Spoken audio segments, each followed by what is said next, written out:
Are you tired of being overcharged and forced into paying a monthly subscription for your Mac and Windows software?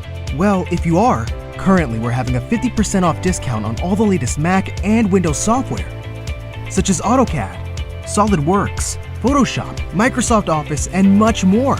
Our 50% off discount will be ending soon. So be sure to text Ready to Buy, that's Ready to Buy, to the number on the screen. Starting pricing for low-end software, $100. And starting pricing for high-end software, $500. We aim to please, so expect 24/7 technical support, the latest premium software, instant software links delivered to your email, and PayPal's buyer's protection guarantee. So you've been known like solid albums, solid lyricism, but like I said, you also were able to shift with the times, you know. So if we fast forward a little bit in your career, man, you know, the thing that sticks out for everybody, man, is this goddamn Born to Roll. Yo, that was so fucking genius at the time. Like, it was just such a smart thing to do. Like,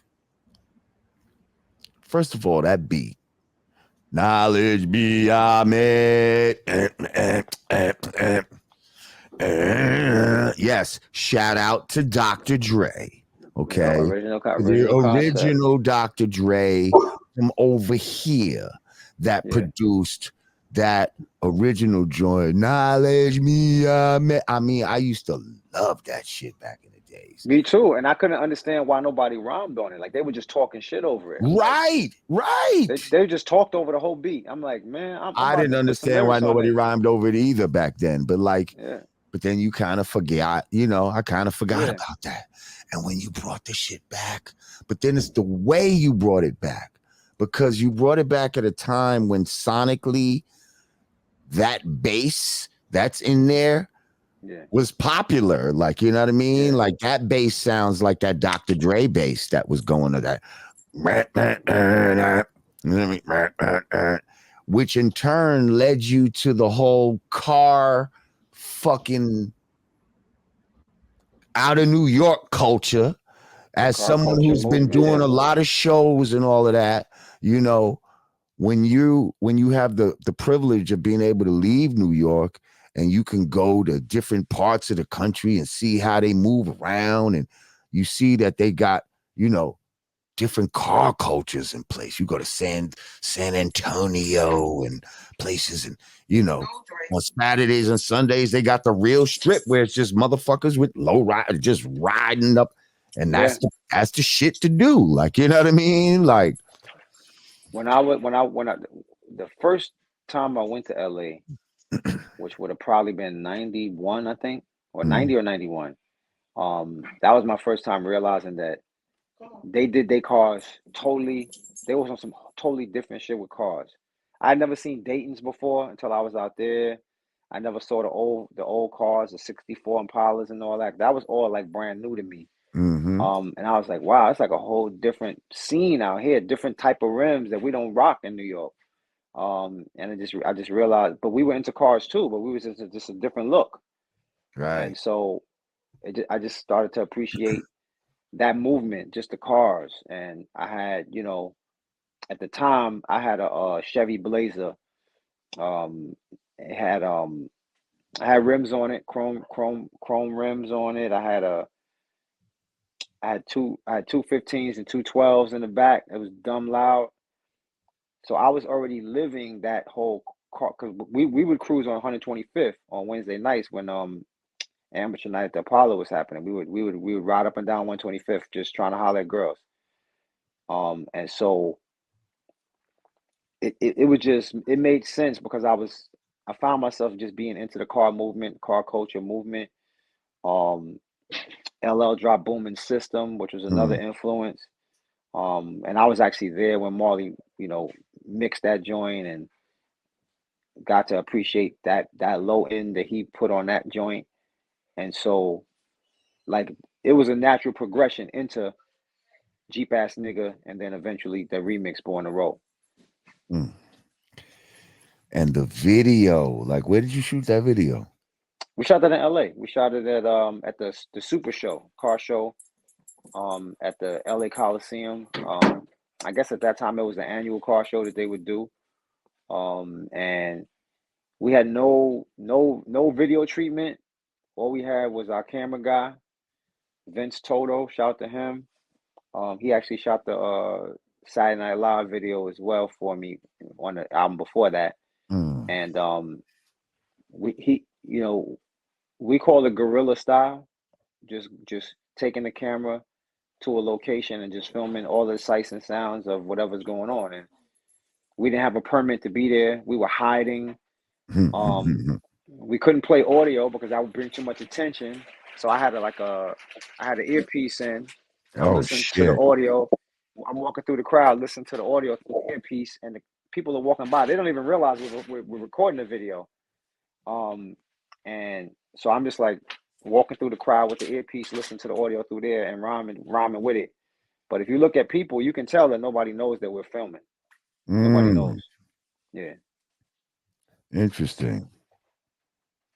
Hang on, I think Digga's back. Something's going on with her little feed. Let me see. I don't know. I can see her down at the bottom, but then when I try to just put her in, her screen is black. Maybe it'll just show up in a second. Yeah, people, we're trying to like,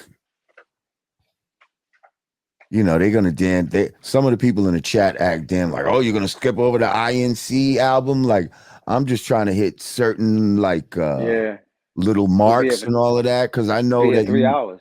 Right. That's what I'm saying. Like, I'm sorry, people. We can't talk about every single album, every single song. The man has a catalog that is, you know what I mean? Very vast and very extensive. I'm just trying to hit certain nodes because I know that you would like to get to the present day. You know what I mean? Yeah. People, you know, always like to talk about what you've done in the past, blah, blah, blah, blah, blah. Yeah, that's cool. You know what I mean? But at the same time, we're always proud about what we're doing right now. You know what I mean? Like, other things going on. We want to share what we're going on right now. Like, I'm not just, you know, yeah, I'm still moving and shaking, and here's what this is happening. Digga's having a real problem right now. I don't know what's going on with the phone. Her mic and camera are not connecting. But we can continue with the interview, and she'll pop back on. Yeah, she'll pop back in. Wait, hang on. Who's this? Oh, let's see. Shout out to I Am Real Estate. Thank you. He said Big Daddy Kane said him and G-Rap didn't mess with you until you did your verse on Symphony. How was your relationship with them two back then? Well, I didn't really know them. Like I said, I met Kane that day. So to say he didn't mess with me, he didn't know me at that point. We met that day. Yeah. I think that guy was paraphrasing, you know. Yeah. I met G-Rap one time before that, which was at Marley's crib. It was one of the sessions I was over there to do some recording, but G-Rap Polo came through with his new MC, because Polo was he had a kid named Frost that was down with him, MC Frost. And when he showed up at Marley's crib, he had this new kid with him. He's like, yo, this is my new rapper. His name is Kool G. And he had a Hawaiian suit. Remember the Hawaiian short sets? He had one of those on. And later that day, they recorded It's a Demo while I was there. And but that was like, nobody knew who I was. I was just a person in the session. He didn't know me. So he probably didn't remember me from that day, but I remembered him because It's a Demo was on the radio about a year later, and I was like, oh, that's that joint they was recording at Marley crib that day. I remember not even liking the beat at first when I heard it, because really, because it was so different.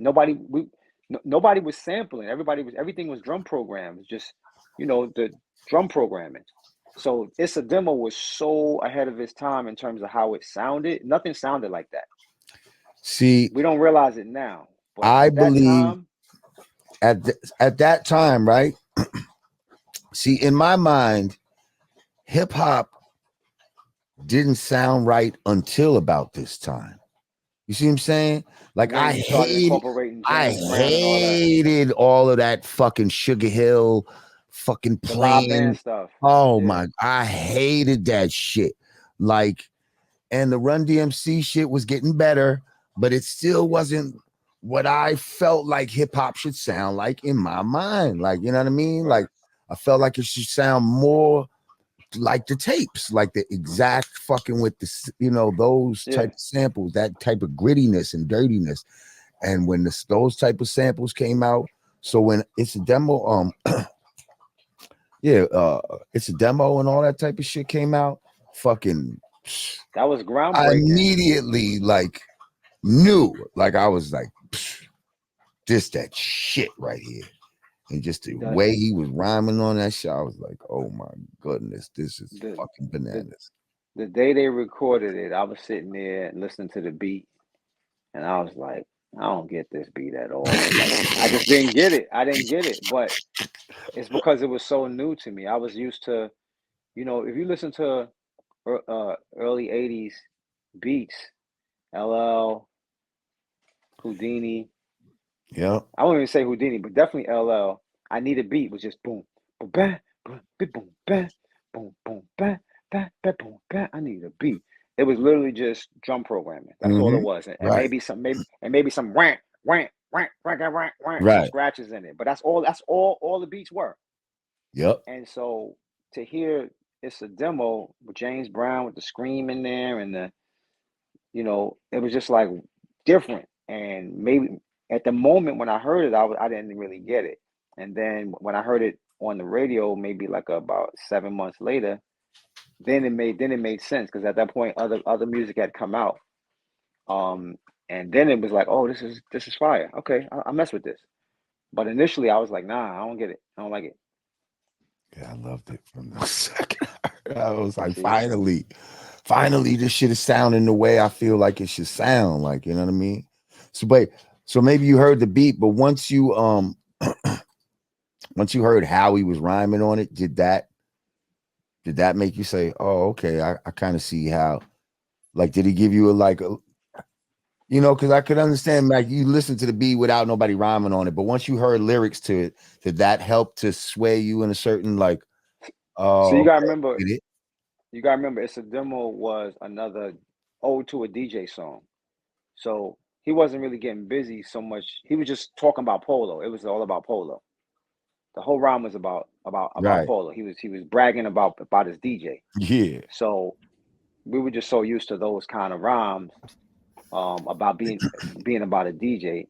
The style was dope, but it didn't stand out to me as like, oh, this that dude. It wasn't until Rikers Island and I'm Fly where I was like, yo, You this won't be dude is smiling on ridiculous. Rikers Island. That's when we really got to see what he could do.